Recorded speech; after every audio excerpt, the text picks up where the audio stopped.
Dr. Ted Schick is a professor emeritus of philosophy at Muhlenberg College. He is an author of numerous books and even more articles. And he's also a member of LDH, so that's a wonderful thing too.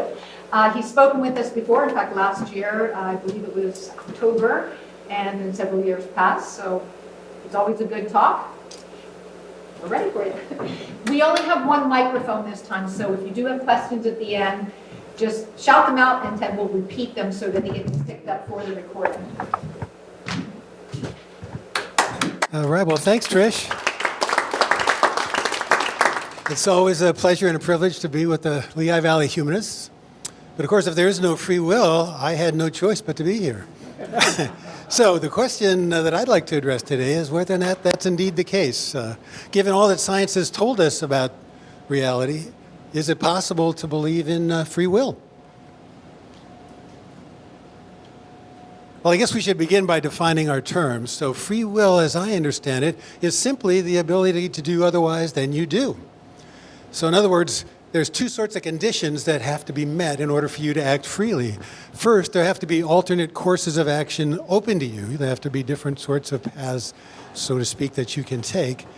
And second of all, the action that you take must be up to you.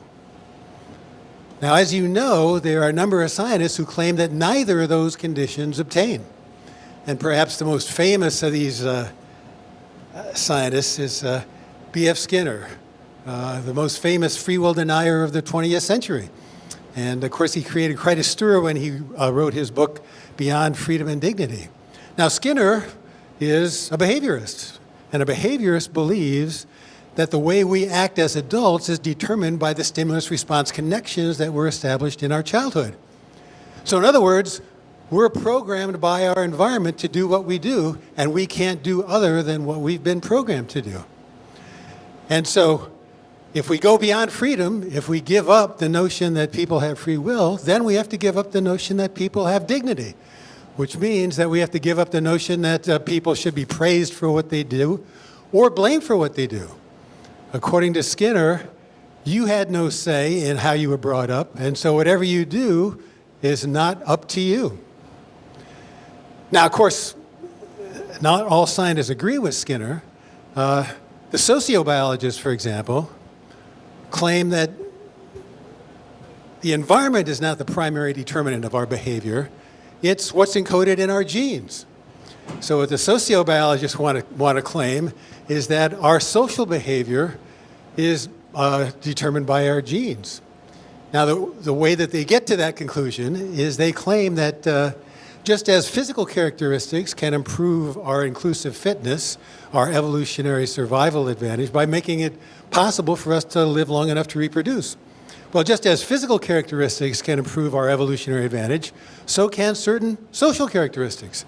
If you engage in certain sorts of behaviors regularly, that's going to make it more likely that you're going to live long enough to reproduce. And I guess the most dramatic evidence for the existence of genetic determinants of behavior came from the famous Minnesota twin studies. You may have heard of that. So Tom Bouchard at the University of Minnesota took 100 identical twins who were separated at birth and raised in different environments. So the way they were brought up, of course, was very different. But then he did a number of psychological tests on these twins, and he found remarkable similarities. So not only were they similar in terms of intelligence, but they were similar in terms of their psychology, they were similar in terms of their interests, they were similar in terms of their religious beliefs, they were similar in terms of their hobbies, they were similar in terms of their political preferences. All of this even though they were raised in different sorts of environments. But nowadays we know that actually nature and nurture, how you're brought up and what's encoded in your genes, work together to determine how we behave. So in fact, the inventor of sociobiology, E.O. Wilson, said that the relationship between genetics and environment is like the relationship between a photographic negative and the developing fluid. So our genes are like the photographic negative. They give us sort of the broad outline, and how those genes are developed is determined by the environment in the same way that how the photographic negative is developed is determined by developing fluid. But what's important to realize is that both the behaviorists and the sociobiologists believe that we are programmed by forces beyond our control. So they both believe that we do not have free will. So the conclusion of the famous nature-nurture debate is this. All of our behavior is the product of nature, that is what's encoded in our genes, and nurture, how we were brought up. But we didn't choose our parents, and we didn't choose the environment in which we were raised, so therefore, all of our actions are determined by forces beyond our control. Now, the ordinary person on the street would probably resist this sort of conclusion on the grounds that it leaves out of account the true determinant of our behavior, and of course, that's our soul. And our soul is independent of nature and nurture and all those sorts of things. Well, the scientists have tried to find the soul, and they haven't had any success. So perhaps the most famous attempt to identify the soul is by Francis Crick, the co-discoverer of DNA. So after he won the Nobel Prize in biology, he figured there really wasn't much new to learn in biology. It was just a mopping up operation. But consciousness, now there's a field that really is looking for its Newton.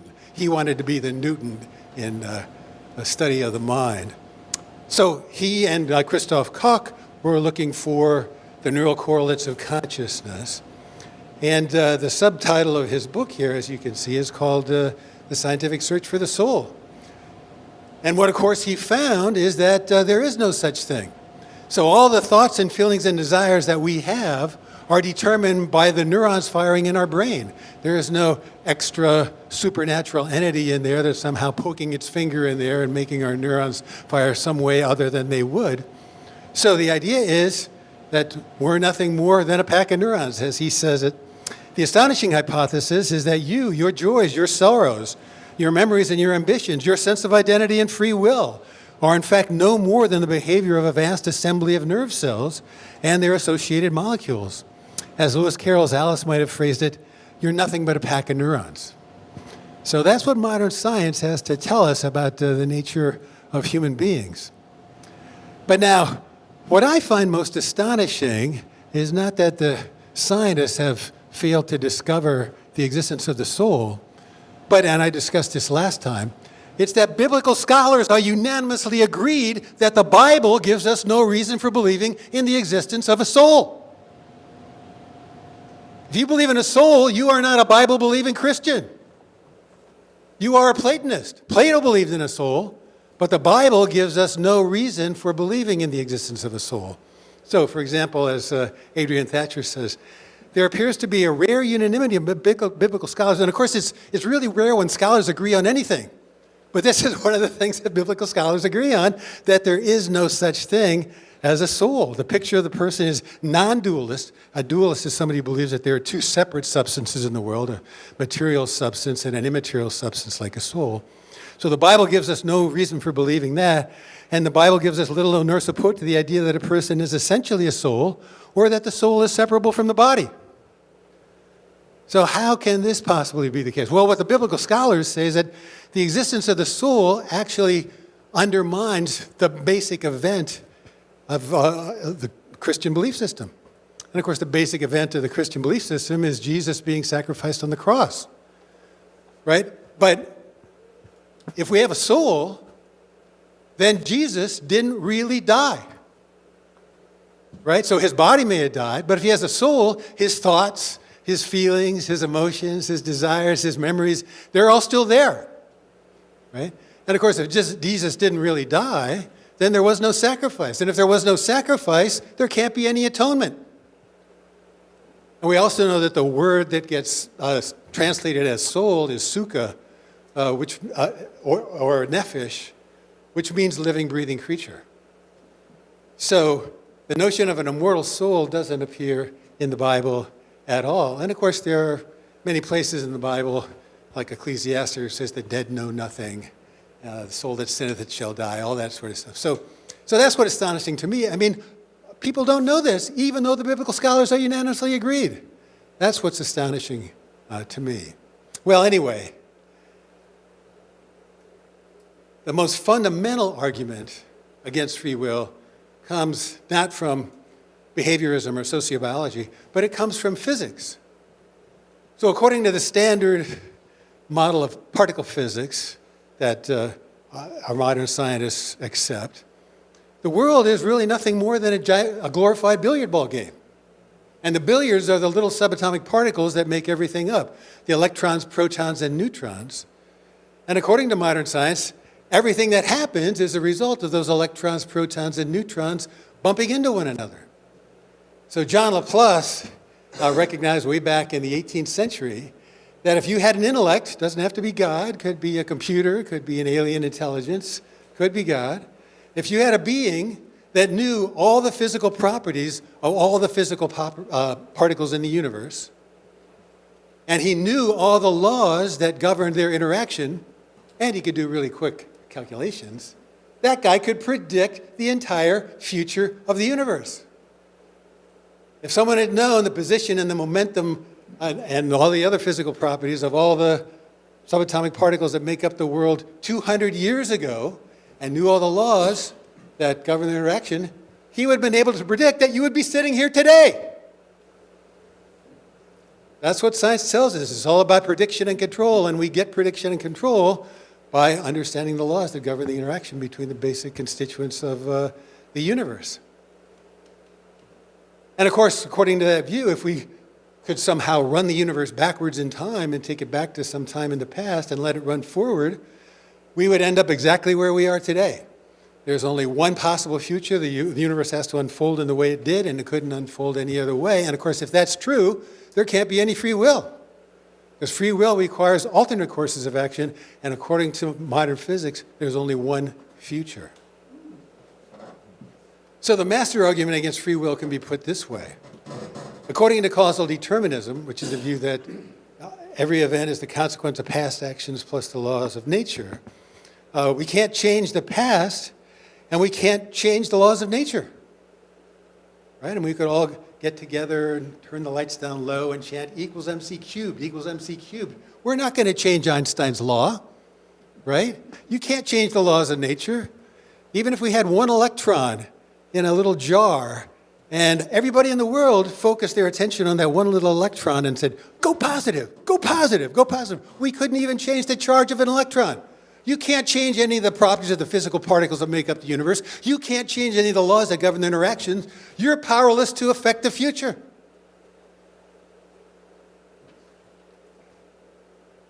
That's the challenge of determinism. Now, Charles Darwin, just as B.F. Skinner realized, if that's indeed the case, then of course we can't praise anybody for what they do, and we can't blame anybody for what they do because they couldn't do otherwise. So then the question becomes, how do we have to change society to make it consistent with these findings in science? Well, and you have to say that Skinner, realized that this would require some major changes in our society, and he didn't shy away from those sorts of things. He identified how we'd have to change society. So, of course, you can't punish people for what they did because you can't blame them. They couldn't have done otherwise. So what Skinner says is we should turn all of our jails into behavioral reconditioning centers a la Clockwork Orange. If somebody behaved improperly, it just shows that they were programmed improperly as a child. So what we should do in our jails is we should reprogram them, right? And of course, according to psychology, a lot of the social and psychological problems that people suffer from are due to improper parenting. They were not brought up by people that had any understanding of the nature of behavior.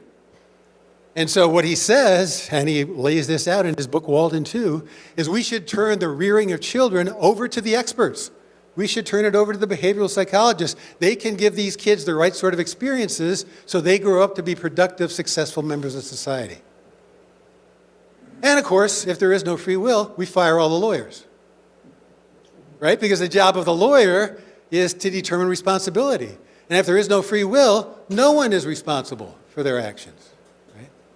And of course, this has been realized by lawyers for a long time, at least since Clarence Darrow. So Darrow became famous for promoting what's known as the determinism defense. So Darrow recognized that there was no such thing as free will, and he recognized that if there is no such thing as free will, you shouldn't punish anybody. Now, he was not successful in convincing juries that you should let people off no matter what they do, but he was successful in mitigating their sentences in a number of cases. And one of the most famous cases is, of course, Leopold and Loeb, which used to be known as the crime of the century. So Leopold and Loeb were a couple of students at the University of Chicago, and it turns out they had taken a philosophy course. And that philosophy course discussed the philosophy of Nietzsche.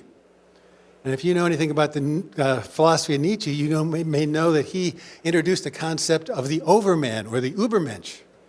And what Nietzsche claimed is that the overman, a man of superior abilities and intellect, is not bound by the same moral rules as the ordinary person is bound by. So Leopold and Loeb were convinced that they were overmen. And so they wanted to prove that they were overmen, and the way that they were going to prove it is they were going to commit the perfect crime. So they were really rich and brought up in very wonderful circumstances, so they didn't try to rob a bank or anything like that. What they tried to do is to kidnap a kid and kill him. So they kidnapped Bobby Franks and killed him in a car and dumped the body. But it turned out that Leopold dropped his glasses.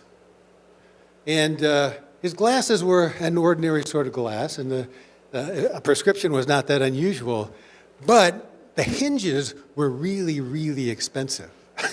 And in fact, only 3 sets of those hinges had been sold in all of Chicago. So they tracked down Leopold, and they found out that his alibi was no good. They convicted him of the crime. And so the Leopold and Loeb case was really not a crime to determine their guilt. Ultimately, they admitted that they were guilty. It was really an elaborate sentencing hearing. And so a number of witnesses were called and so forth. And Clarence Darrow, at the summation, went on for 8 hours, claiming these guys can't be blamed for what they did because they didn't choose their parents. They didn't choose their upbringing. They're not in control of their lives. How can you blame them? And so the judge said, yeah, I guess you're right. Now, he didn't let him off, but he didn't give him the death penalty. So what he did is he gave him life in prison for the murder and then 99 years for the kidnapping. But ultimately, I think Leopold died in prison and Loeb got paroled. So that's what happened. But that's the determinism defense, and it's used by lawyers to this day. I mean, you may have heard some of these things. The list of determinism defenses goes into the dozens. 2 of the most famous ones is the Twinkie defense and the PMS defense, right? So you may know about Dan White, who killed Harvey Milk and the mayor of San Francisco, George Moscone. And what his lawyers argued is that, Dan White couldn't control himself. He'd just eaten a bunch of junk food. And so the jurors said, I know what a sugar high is about. So they gave him a lesser sentence. He was not convicted of first-degree murder, but I think of voluntary manslaughter. And then, of course, in the PMS defense, what happened is Geraldine Richter, who was a surgeon, was picked up in 1991 for a DUI, and she started kicking the officer. And so she told the judge, at the time of the trial, look, I couldn't help myself. I was PMSing. And the judge says, yeah, I know how that is. And so they let her off. This is the determinism that fences work. But of course, if there is no free will, we should let everybody off. And perhaps one of the most interesting examples of the determinism defense came recently in the case of warrior genes. Now, I hope you're going to be able to hear this.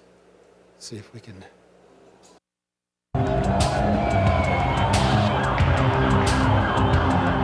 Our understanding of the influence of genetics on human behavior is still in its infancy. But how might the knowledge be used in the future?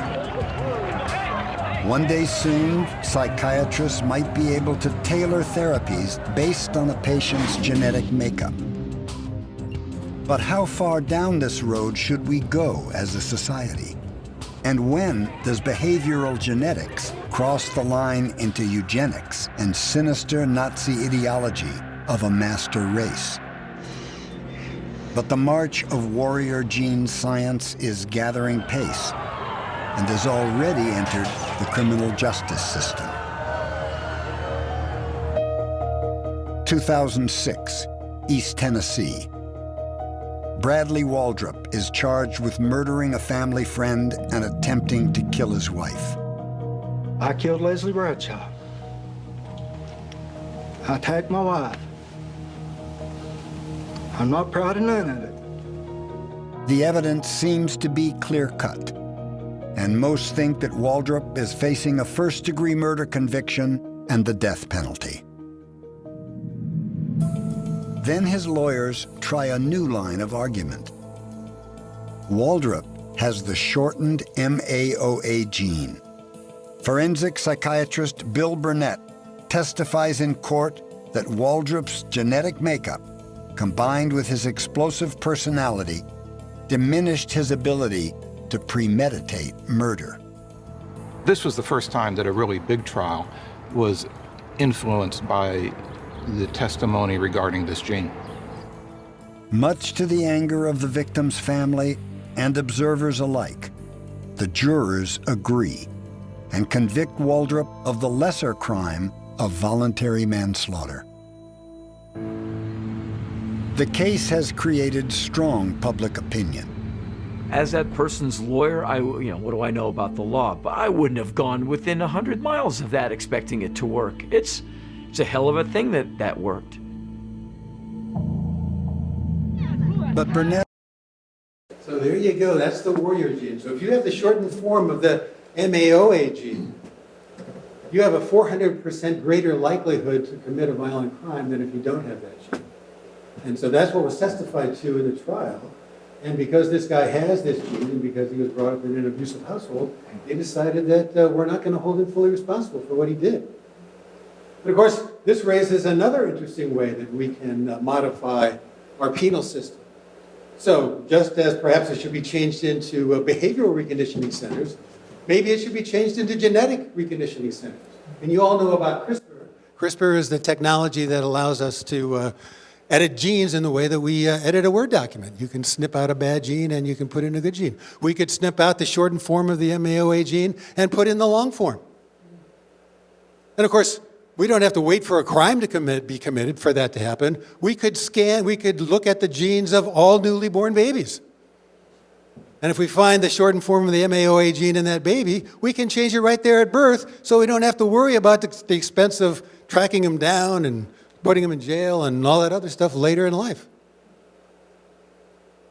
And of course, it turns out that being a serial killer is also genetically based. If we could identify that, perhaps we could screen for that as well. So that's the sort of scientific evidence that we have for the non-existence of free will. So remember the argument. So according to causal determinism, every event is the consequence of past events and the laws of nature, and we can't change the past, and we can't change the laws of nature. So if we're going to avoid the conclusion, we have to find reason to reject one or more of the premises of this argument. And some scientists say, well, we do have reason for rejecting one of the premises. We have reason for rejecting the first premise because we know that every event is not the result of past events plus laws of nature. There are purely random events in the world, and science has proven that. So, for example, take the radioactive decay of an atom. So suppose you're sitting there and you're watching some radioactive material and you got a Geiger counter and a click goes off, and suppose your physics friend is sitting next to you. You can ask him, well, why did that atom decay at that time rather than some other time? The only answer he can give you is no reason, it just happened. There are events in the world that happen for no reason whatsoever. They're purely random. So it's not the case that every event is the result of past events plus laws of nature. Well, Michio Kaku explains here. Newtonian determinism says that the universe is a clock, a gigantic clock that's wound up at the beginning of time, and it's been ticking ever since according to Newton's laws of motion. So what you're going to eat 10 years from now on January 1st has already been fixed. It's already known using Newton's laws of motion. Einstein believed in that. Einstein was a determinist. does that mean that a murderer, a horrible mass murderer, isn't really guilty of his works because it was already preordained billions of years ago? And Einstein said, well, yeah, in some sense that's true. Even mass murderers were predetermined. But he said they should still be placed in jail. Heisenberg then comes along and proposes the Heisenberg uncertainty principle and says, nonsense. There's uncertainty. You don't know where the electron is. It could be here, here, or many places simultaneously. This, of course, Einstein hated because he said God doesn't play dice with the universe. Well, hey, get used to it. Einstein was wrong. God does play dice. Every time we look at an electron, it moves. There's uncertainty with regards to the position of the electron. So what does that mean for free will? It means in some sense we do have some kind of free will. No one can determine your future events given your past history. There's always the wild card. There's always the possibility of uncertainty in whatever we do. So when I look at myself in a mirror, I say to myself, what I'm looking at is not really me. It looks like me, but it's not really me at all. It's not me today, now. It's me a billionth of a second ago, because it takes a billionth of a second for light to go from me to the mirror and back. Well, so there you go. So it is true that the indeterminism does mean that the future is open. There's more than one way that the universe can evolve. So there's different possible futures that may come into being. But unfortunately, I don't think that helps free will, because a random action is not one that you performed. It's not up to you, and so you can't be held responsible for it. So here's the problem. Either causal determinism is true or it isn't. If it is true, then we have no free will because everything we do is determined by forces beyond our control. If it's not true, then again we have no free will because we cannot be held responsible for random actions that are not caused by us. So, either way, there can be no free will. And it gets even worse. There are psychologists that claim that they have scientific proof that our decisions are not created by our conscious willing. The most famous person to discover this sort of thing is Libet. So what Benjamin Libet did is he put an EEG machine on some people's heads, and he told them, well, press a button whenever you will to do it, whenever you have the conscious desire to press the button, and then look at the clock when you press the button and record the time. Well, what Libet found was that the brain had decided to move 2 seconds before you felt the urge to move. So your conscious act of willing came after the brain had already decided. So your conscious actions do not drive your behavior. Well, here's a more detailed description of the experiment here. We all have this very strong belief that we have conscious free will. And it's a central part of our idea of ourselves as individuals that we can want to do something, we can have an intention to do something, and then we can do it. We can make our intention drive our actions. And Benjamin Libet's work was one of the few experiments which made a truly innovative and courageous attempt to address that question. Can't feel it being cold.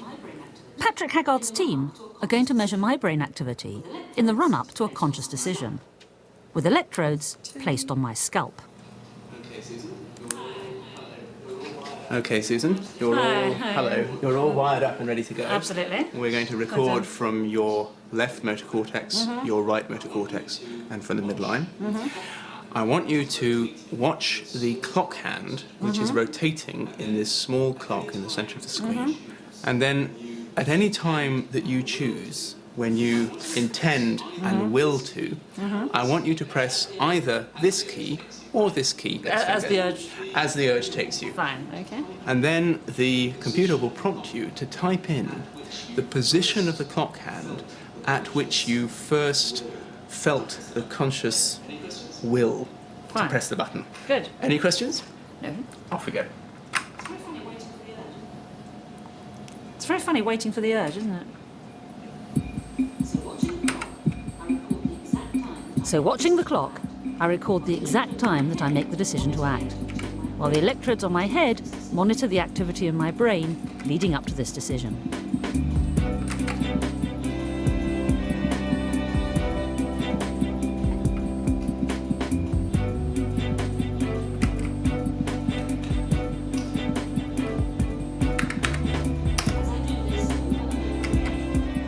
As I do this over and over again, a clear pattern starts to emerge.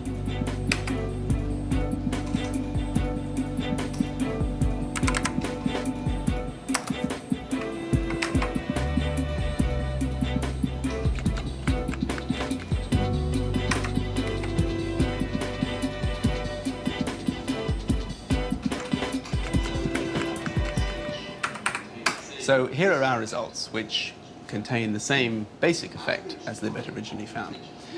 The average time of the intention to move was where this arrow is here, and you can see that the motor areas of the brain have begun to build up electrical activity in preparation for this willed action 2,000 milliseconds at least before the action actually occurs.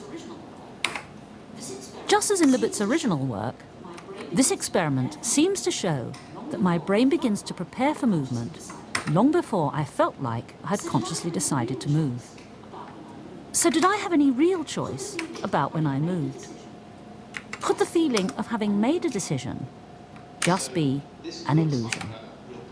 So this looks like a real problem for our idea of conscious free will, because our assumption that we work with every day, I think, is that we decide what we want to do, and then, or I should say, I decide what I want to do, and then I am able to get my brain to drive my body to make it happen. So it looks like 2 seconds before we're aware of making the conscious decision to move, our brain has already made that decision for us. Conscious will did not cause the action. It's just a byproduct of the processing going on in the brain. So the name for that view is epiphenomenalism, which says that the mental states are just an epiphenomenon. They're just a byproduct of the processing going on in the brain. Old Thomas Huxley was the first person to perhaps identify the relationship between the mind and the brain in this way. But the idea is that the mind is to the brain as steam is to a whistle, or as smoke is to fire. So as the fire burns, it gives off smoke, but the smoke itself has no effect on the burning of the fire. As the brain processes information, it gives off mental states, like the feeling of willing or other thoughts and feelings and desires. But those mental states have no effect on the processing that's going on in the brain. It's only a mere ineffectual byproduct of that processing. So you have no control over what you do. It seems like you have control, but that's because you're deluded. You don't know the true nature of reality. Scientists have discovered the true nature of reality. The true nature of reality is that you have no free will. So, of course, this raises other interesting sorts of questions here. What if we can predict ahead of time, much longer than 2 seconds, that someone is going to commit a crime? And scientists are actually working on devices that would allow us to do that. So this brings up the prospect of a Minority Report sort of situation. So you may know the movie Minority Report, right? So this is where precogs who can see the future tell the police to arrest somebody before they commit the crime, so the person won't be harmed. Well, neuroscientists might be able to do that at some point in the future. We can tell ahead of time that someone is going to commit a crime. So should we lock somebody up before they commit the crime? Well, if they're determined to do it, what possible reason could we have for not locking them up? And of course, another thing that we could do is suppose that somebody has committed a crime. Well, what we could do is we could put a chip inside their head, like a Neuralink chip that Elon Musk has or something like that. But this was actually first proposed by Jose Delgado back in the 1960s. He's the guy that showed how he could stop a raging bull in its tracks by just putting a chip in his brain and hitting a remote control. I mean, so if you've ever seen these videos, look up Jose Delgado. So he was obviously from Spain. He liked bullfighting. He got into a bull ring with a bull that would be wired up with one of his chips. He shook the cape at the bull rushed him, he pressed the button, the bull stopped in his tracks. And so he developed a device called a stimulus, which he said, if we place this in the brains of violent criminals, we could let them back into society. Well, how could we do that? Well, we'd put the stimulus in their head, it would monitor their brainwave patterns, and if it detected that a violent act was about to be performed, it would zap the other neurons in the brain to prevent them from performing that act. That's right. He wanted to put these chips in people's heads when they were born, and this was 1960. Now we have the technology. What are we going to do with it? That's the question. Well, it turns out that Leucippus' conclusions really did not bear up under further analysis. So Leucippus, that this readiness potential, this thing that was measured by the electroencephalograph, caused both the consciousness of willing, the feeling that you had willed to press the button, and the action itself, the pressing of the button. So Schlegel found that the readiness potential was present in the case of non-conscious volitional actions, and so he is sort of a clever thing here. So what he did is he hypnotized some people, and he gave them a post-hypnotic suggestion. So I don't know if you guys have ever been to a hypnotist show and seen post-hypnotic suggestions that work, but you can hypnotize people, and you can suggest to them that they should do something when they hear a certain trigger phrase or they see a certain sign of some sort, right? And so what he did is he said, he gave these guys a post-hypnotic suggestion to squeeze a ball when they saw a particular arrow. And so he had them wired up with the electroencephalograph machine, had the ball in their hands, showed them the arrow, and they squeezed the ball. They said, well, why did you squeeze the ball? I said, I didn't squeeze the ball. So they had no feeling of consciously performing that action. So post-hypnotic suggestions are not under your conscious control. You don't consciously perform them, you just perform them. But nonetheless, the readiness potential was there. So obviously, the readiness potential does not cause the feeling of conscious willing, because these guys had the readiness potential, but they didn't have the feeling of conscious willing. Then what Trevina and Miller did, they performed another sort of experiment where they, again, wired the person up with the electroencephalograph, gave them a button, and then they said, well, what I want you to do is I want you to either push the button or not push the button after you hear this beep, right? And so they would hear the beep. Sometimes they press the button, sometimes they wouldn't press the button. But even in the cases where they didn't press the button, the readiness potential was there. So obviously the readiness potential was not what caused them to press the button, because it was present and they didn't press the button. So the sort of notion that Leucippus was trying to give to this readiness potential, that it's the cause of both conscious will and the actions that supposed seem to flow from that will, is mistaken. So what is the readiness potential then? Well, I think the readiness potential is just the brain gearing up for an action. It's not that the brain has already decided. I think it's, well, here's Schlegel's paper, here's Trevina and Miller's paper. I think it's like tensing your muscles ready before a race. You know, that tensing your muscles ahead of time doesn't mean that you're going to run the race. You know, it might be called off. So readiness potential is getting you ready, but it's not the actual cause of the behavior. Well, we've been looking at a lot of reasons for rejecting belief in free will. What are the reasons for believing in free will? And I think there are maybe three main types. We have the experience of choosing, the experience of deliberating, and we have the experience of selective attention. So it certainly seems to us that when we make a choice, it's up to us, right? So whether you're going to watch Elspeth or NCIS, or whether you're going to take the steak or the chicken, or whether you're going to accept the Wall Street job or work for the Peace Corps, right? That seems to be up to you. I mean, that's certainly the way things seem. That's the empirical evidence, right? And so there has to be really good reason to reject that empirical evidence if we're going to reject it. And of course, when we're trying to decide what to do, oftentimes we'll consider the pros and the cons. But if what we're going to do is already predetermined, then choosing among the pros and the cons is really a waste of time. But I think one of the maybe most trivial, but one of the most dramatic examples of free will is this selective attention. And we can do an experiment this morning.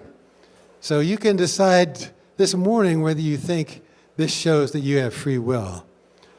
So consider, for example, the ambiguous figure like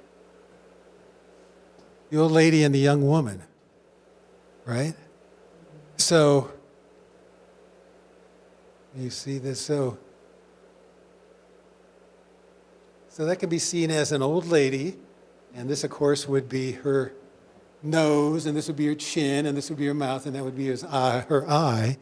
Or it can be seen as a young woman looking away, right? This is her chin, this is her ear, this is her eye. But of course, what you see, whether you see the old lady or the young woman, that's up to you. You can decide what features of that thing you're going to look at, and you can decide whether you're going to see the old woman aspect or you're going to see the young lady aspect. So as Rumelhart says, I can make it do what I want it to do. That's a trivial example of willing one thing rather than another, but the phenomenon itself is anything but trivial. And then, of course, there's the philosopher's favorite, the duck rabbit. So this can be seen as either a duck or a rabbit, right? And how you see it is up to you. And you can see it either as a duck or as a rabbit, depending on which of those features that you focus on. Or consider these arrows. So you can see it as a bunch of green arrows pointing to the right, or a bunch of yellow arrows as pointing to the left. And what you see it as, again, is up to you, and it's determined by what you focus on. So another classic example is the Necker cube. So the Necker cube can be seen in a couple of different ways. So this face right here can be seen as being closest to you. So the cube is sort of pointing up. Or this face might be seen as closest to you, and that face is pointed down. But as Grant Gillette says, the Necker cube shows that my brain states are under my control of my will, and that our past experiences, whatever dispositions they may create, do not have power to force us to think or act in a certain way. Well, are you convinced? Do you have free will?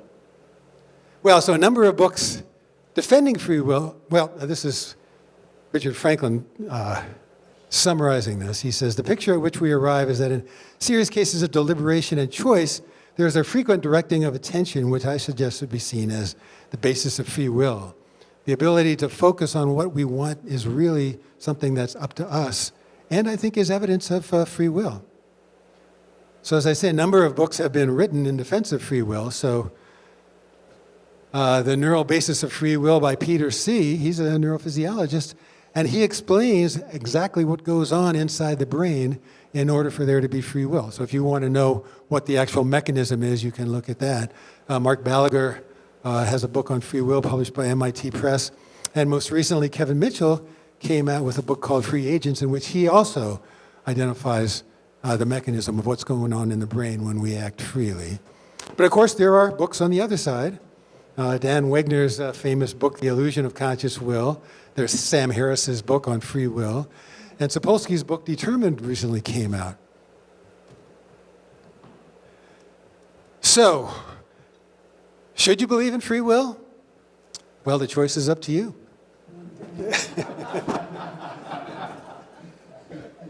Well, that's all I have. Yeah. Quick question about the selective attention thing. Yeah. Couldn't the same argument be made that that's not, what you see is not at the level of consciousness, but it's your brain making that decision first, and then you become aware of what you see? Like, isn't that really the same as the people pushing the button when they want the clock to stop? Well, but you can decide, do I want to see it as the duck or do I want to see it as the rabbit? And you can focus on the aspects of the picture that shows you the duck. That decision before you're aware of it, in the same way that it was when the person was pushing the button, the brain was making that decision before they consciously knew that they were going to push the button. I guess you could say that. But then the question becomes, what's the best explanation? That we really have free will, or that this is going on? I just think I don't think it's an argument for free will the way that they're wanting it to be. Because I think it's the same thing as that clock and the button push. Yeah, well, but it certainly seems to you as if you're deciding, what to do. I have another question. Okay, and so then they have to explain, why does it seem to you that to be the case if it really isn't the case? And that's my next question is, would you be willing to buy off on that we have functional free will, even if all the things that the scientists are saying about, like, yeah, it happens in your brain first, and it's everything that's ever happened in the universe is basically making this thing happen in no other way. And I say functional in the same way that we do a lot of functional things that aren't really scientifically accurate. For example, we call flipping a coin or rolling dice random. And we call it random because we can't perceive all the physical forces that produce the result. So we functionally accept that a flip of a coin or a roll of the dice is random, even though it's not truly random in the same way that quantum spin is. But we accept it as functionally true. So would you say that we functionally have free will, even though it's really all this subatomic things going on in our brain and the history of the universe, and we don't really we're not aware of it? Right, well, so you could see that, but I think we have really true free will. Oh, okay. and I think that this is one sort of example of it, our ability to decide what we're going to focus on. So, it's certainly the case that the things that we consider to be random really aren't according to modern physics, because we're not aware of all the forces that are acting on it. But in the case of our brains, there are some things that are purely random. I mean, it's not just at the quantum level. We know that ion channels, letting ions into the neurons to make them fire, that's a random process as well. And it's not that we don't know all the processes that are working on the ions. It turns out that they're random. So I think the universe is open, that there are different courses of action open to us. And which action we take, I do think is up to us. Yeah. I'm wondering whether, with all of those forces that perhaps do show that things happen without our making them happen, as we interpret those, don't we wish to have free will? Don't we interpret a certain way because, well, I think people want to, and being that I am with my humanness, don't I wish for it to be that way, and therefore will interpret it that way? right, well, so people certainly do want to believe that there is free will. But there's no evidence that there's anything else going on here other than free will, in the case of the selective attention sort of thing. So there might be something else, but who knows? Yeah. I mean, it would seem to me that, like my decision, I make a decision to do something. And that's either, like you pointed out, the result of, from the Big Bang, everything going out and leading to that, or it's not. And if it's not, then it would seem to me that we would say that there's something other than the natural world, which would then call into question our atheism. Okay. Well, so that's what a lot of people say, is that, gee, in order for there to be really true free will, there has to be some supernatural agent at work. And so that's what all these... Something unnatural, something beyond nature. Right. But so these three books deny that. They said you can have real, true free will without believing in any sort of supernatural, immaterial stuff. That we can actually understand how the brain is doing this sort of thing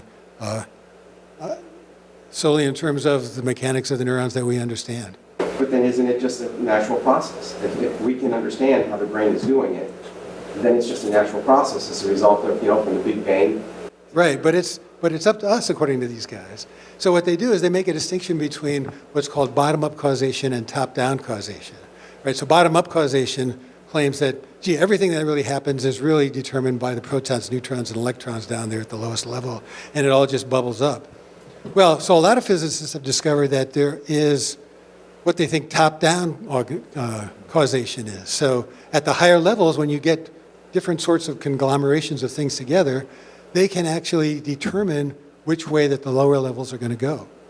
So that's called top-down causation. My favorite example of this is my favorite theory of consciousness, which was integrated information theory. I don't know if you guys have heard of that. That's Christoph Koch's theory and Giulio Tononi's theory and so forth. But he has a theory of organization that shows how if you get enough of neurons in the right sort of configuration with one another, it has a top-down causal effect on the other neurons in the brain.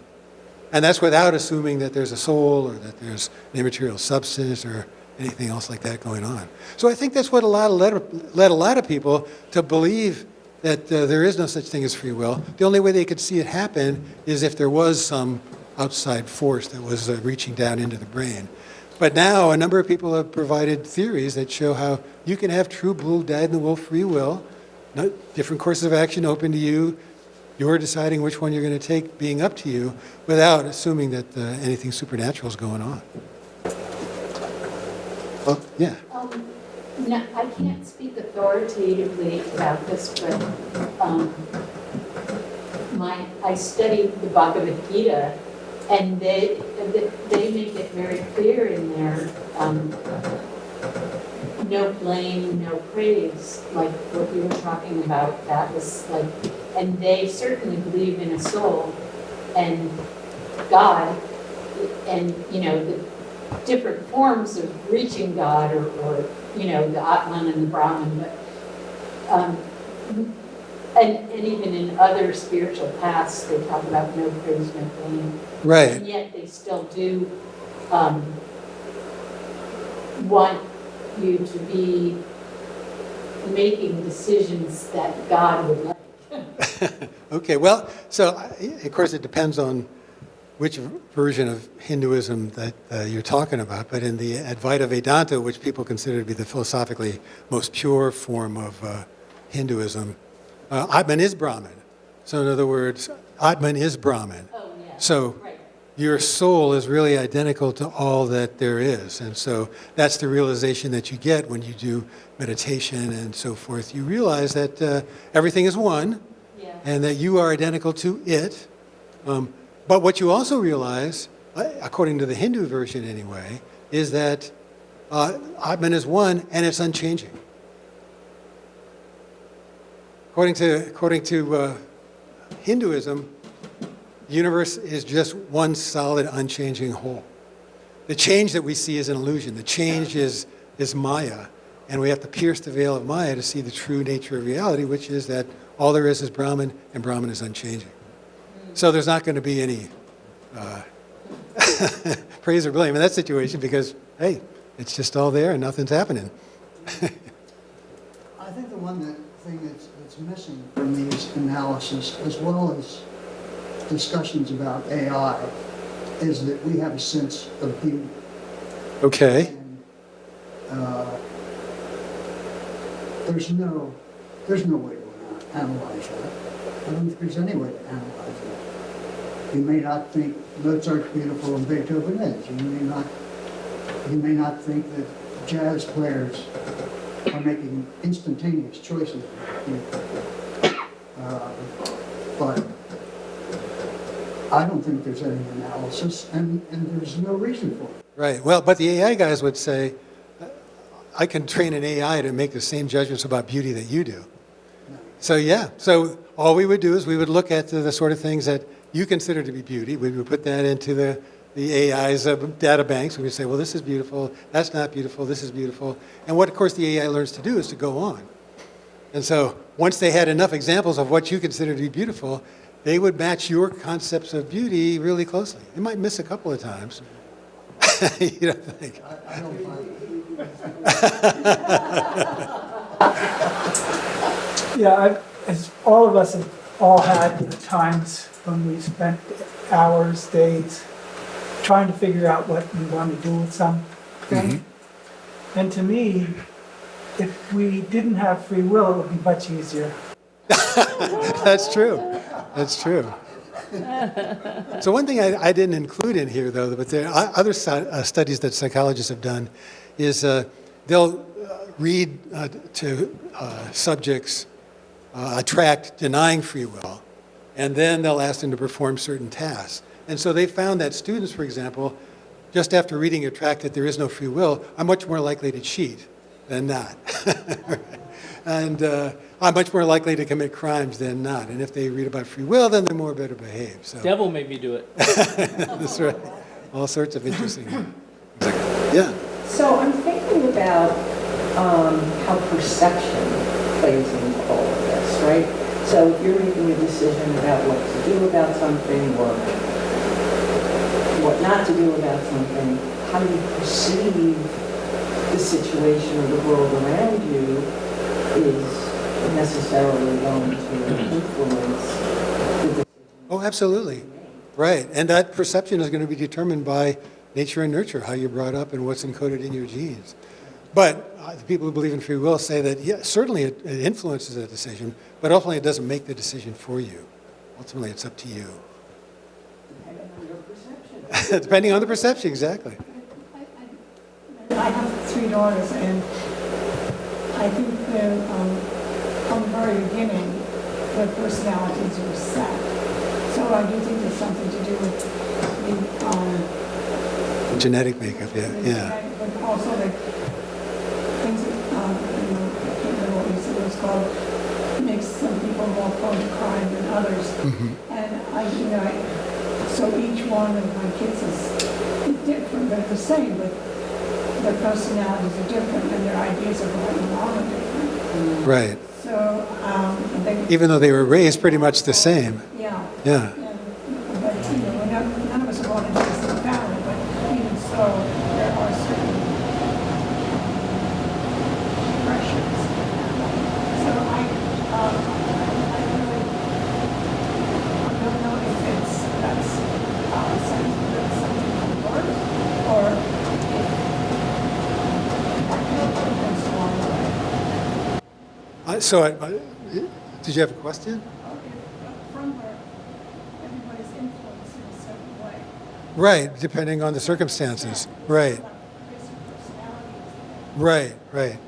And that's, I think that all psychologists would agree to this. I mean, so that's sort of the analogous of the analogy that E.O. Wilson gave us, that, of photographic negative to developing fluid. So, the negative, the core is sort of there from birth because it's in your genes, but then how that gets developed is determined by the sorts of experiences they have.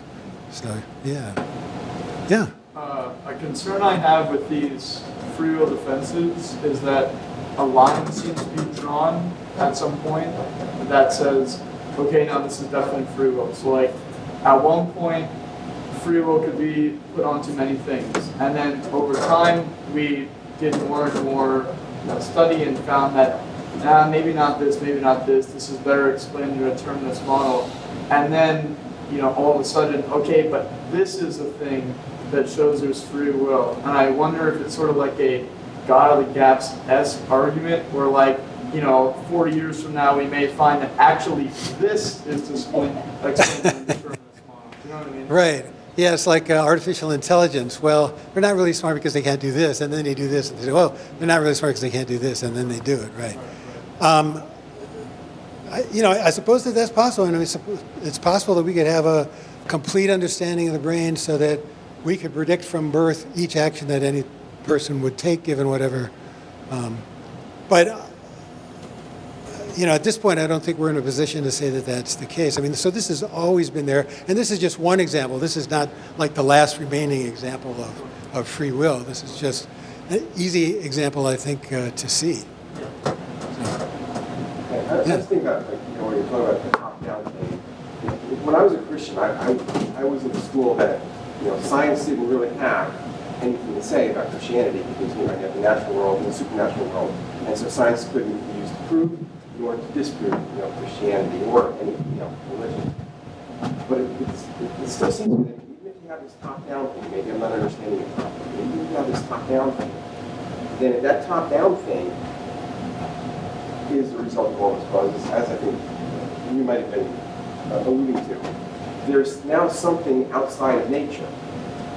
So I'm not saying that proves Christianity, I'm not saying it proves that there's a God, but I'm saying it would show them that there's something outside of the natural world, which would greatly, in my understanding, would greatly weaken any idea that there can't be a God, or there can't be something, some sort of spiritual realm. Right, but other than the material, physical. Right. Well, so there's all sorts of different types of top-down causation, and George Ellis, for example, ELLIS, describes all the different sorts of things. He co-authored a book with Stephen Hawking. He doesn't believe any of these supernatural things, but he explains top-down causation in terms of the basic mechanics that we understand of the nature of physics. And so it is possible to have a top-down effect that is not due to anything supernatural. Which of those three would you think would be the easiest to understand, and which would be the most difficult? I think the free agents one would be the best one. Yeah, well, that would be the easiest one. Sorry. The most difficult, probably? Well, this one goes really into the weeds about how the brain works and neurons and all that sort of stuff. So if you want to find that out, you could do that. But Kevin Mitchell's Free Agents is really easy reading, and he has a number of articles too that you can look up under Kevin Mitchell. Yeah. Let's suppose that we're all characters in a computer simulation. Okay. Is it possible to program us to have free will? Well, I think it is possible for computers to have free will, but the way that this works is I have to appeal to integrated information theory. So I think that Koch was a co-worker with Crick when he was trying to find the neural correlates of consciousness. But Koch and Tononi are pretty clear about this. And what they claim is that what's going to determine whether or not a computer has free will is how the actual physical circuits of the computer are organized. They have to be organized like the physical circuits in the brain, right? So you can't do it in software alone. So you can run a program that simulates what's going on in the brain, but that doesn't have the same cause-effect power as the actual physical circuits in the brain. And so if it's going to have free will, it's going to have the same cause-effect power as the brain, and the only way it can have the cause-effect power of the brain is if the circuits are wired the same way as the brain. And so Koch and Tononi actually have a number of articles where they discuss that sort of thing, and it's an interesting thing. So as long as we get a computer that has the right sort of hardware, then we can do it. I mean, the way to look at it, and this is the sort of example these guys use all the time, is they say, look, we can have a simulation of a black hole. So we can take a computer and we can run a simulation of the black hole, and in the program, all the parameters of the black hole are there, but it's not going to suck the whole laboratory into the computer. It's not going to create gravity that's going to do that. So you can have a simulation of a rainstorm, but it's not going to make the computer wet. So you can have a simulation of a mind, but that doesn't mean that it's going to have free will or any mental states at all. Yeah. I'm thinking of the difference between a robot and a person, that the robot doesn't have desires. And desires, it would seem to me, would be an important part of being a free agent, because you don't have to do what the robot has to do, follow the computer. But desires are confusing. Right. But, robots nowadays are, pretty amazing. So They motivate us to do a certain thing. Right. Whereas a robot doesn't really have motivation except what it's told. Well, I guess that's true, but consider AlphaGo, who taught itself how to play the game Go. So AlphaGo, they didn't give it any sort of instructions. They didn't tell it, what the rules were. They would just, allow the robot to play, and then if it made a mistake, they would tell the robot that it made a mistake. It got so good, and I don't know how long it took. I think it took less than a week. It beat the best human Go player. And Go is infinitely more complex than chess. So this computer just figured it out on its own. So, I mean, computers can do amazing things. Whether that's desires or not, I don't know. Oh, okay, sorry. So a lot of the comparisons that have been made between like AI and people and robots and people, I don't see how humans aren't just an infinitely complex robot. Like, my problem with the selective attention is that if there was a mechanism where you said, okay, this is explainable outside of everything we've discussed thus far, and it's like really a sort of separate mechanism, and I'm like, okay, yeah, that makes a lot of sense. That's something that I can separate from the rest of the determinate structure. But when I see the duck-rabbit thing, I really suck at those. I can only ever see one. I can never ever see the other one. But when I see the one, I mean, is that not my brain in the multitude of all the factors that go into my understanding? Is that not my brain making me see that one thing? I may feel like I am making that distinction. I may feel like I'm choosing that thing over the other. I guess that's what I kind of meant earlier. Like, to me, so long as we need our body and our mind to process our world, any form, either concrete or abstract form of perception or distinction, would seem ultimately as an illusion, whether or not we would want to acknowledge it as such. Right. Well, I mean, so I guess it's perfectly possible that somehow this is not up to me in some sense. But then, of course, it's possible that we're living in a computer simulation. It's possible that all you guys are philosophical zombies, and I'm the only person here that has a mind. Right? So the question becomes, what's the most reasonable hypothesis? Right? And I think given what we know now, the most reasonable hypothesis is that, yeah, as a matter of fact, the world is the way that it seems that we do have this sort of control. It may turn out that we don't. It may turn out we're living in a computer simulation. It may turn out that you're the only person that exists in the world, and all these robots are there just to put the torch to you. But without, additional evidence to that effect, that's just a hypothesis that we don't have to take seriously. Thank you so much, Ted. It was fascinating. I'm still not sure what I feel on it, though, as far as whether I have free will or not.